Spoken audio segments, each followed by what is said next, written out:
Aí, galera, já lavei o kit, lavadinho. Olha aí pra vocês verem que kit que ficou diferenciado, galera. Vou levar lá pro Roma nesse exato momento pra ele poder fosfatizar pra nós, né? Fala, Roma! Oba. Ô, meu amigo, bom demais. As peças que você pediu pra me lavar já tá limpinha, moço. Dá pra fosfatizar as duas junto pra galera ver? Agora é o kitzão, é. Então toma aí, moço, ó. Vou só utilizar o kitzão de uma vez, velho. Ah, esse kit vai ficar arrumado, não tá vai? aqui na mão aqui, ó. Ó, você não é bobo não, Aí, hein? ó. Já tava me esperando já, ué. Já tá aqui na mão aqui já, ó. Mas dá pra fazer as duas juntas sem problema nenhum? Sem problema nenhum.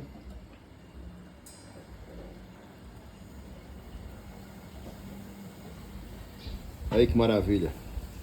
Aí o trem é top mesmo, olha lá, galera. Olha aí, ó.